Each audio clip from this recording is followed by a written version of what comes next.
Welcome to tonight's story, a tale of foggy nights, fractured mirrors, and a carnival that's anything but ordinary.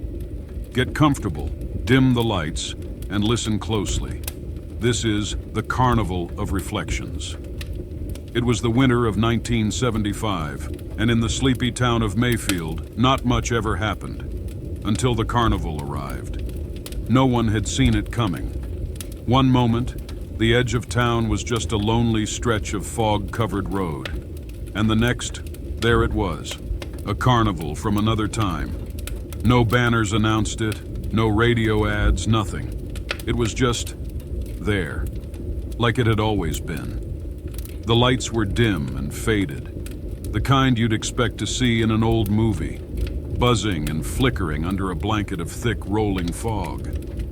The carnival was only open at night, just after sunset, and always closed before dawn.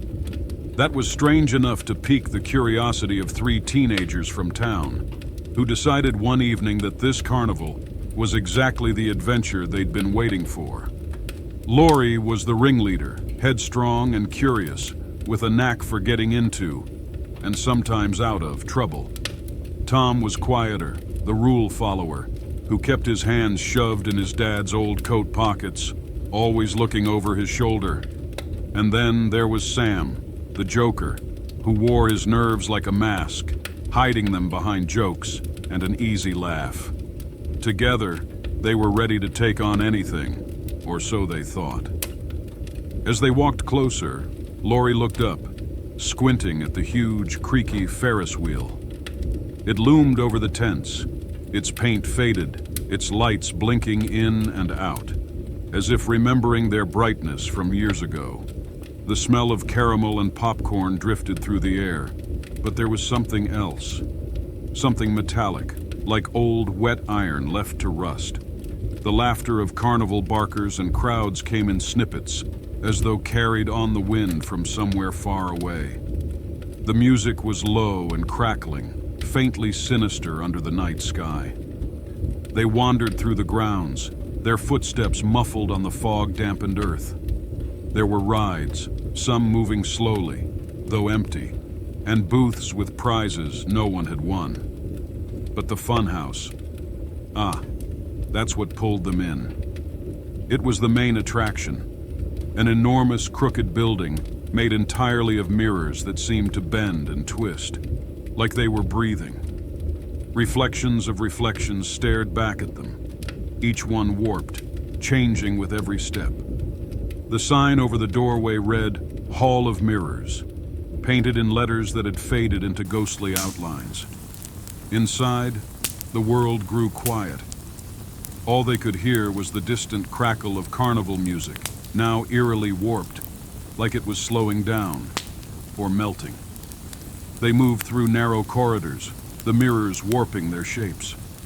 Tom laughed nervously, reaching out to touch his own reflection, but his fingers hit cold glass. And then they noticed their reflections weren't moving quite right. Each mirror image seemed to linger a moment too long, almost as if it were watching them, studying them. The reflection's eyes seemed darker, more knowing, until Lori swore she saw herself in the glass, grinning. A wild, menacing grin she wasn't making. One by one they were separated in the maze, led astray by reflections that waved when they didn't, that winked when they couldn't. Reflections that seemed just a step closer each time they looked. Lori tried to stay calm. She touched her necklace, a little butterfly charm she always wore, something for good luck. She kept moving, calling out for Tom and Sam, their voices echoing back in eerie whispers that faded into nothingness. In another room, Tom was standing face to face with his own reflection, but it wasn't moving. It just stared, grinning slightly, its eyes widening with a kind of dark glee, as if it knew something he didn't. Then, Sam's voice rang out from somewhere deep in the maze. "Lori?" "Tom, it's trying to take me." But when Lori found him, he wasn't alone. Another Sam stood across from him, a twisted reflection with an expression that belonged to no one but itself. The friends realized the truth. These reflections weren't just mimics. They wanted out. They wanted to switch places. And as the kids stumbled through the maze, desperate for a way out, they saw versions of themselves staring back, each one darker, hungrier, pulling them deeper into the labyrinth of mirrors. But Lori, she was quick. She pulled out a little pocket mirror she'd kept hidden away and angled it toward her reflection. The effect was immediate.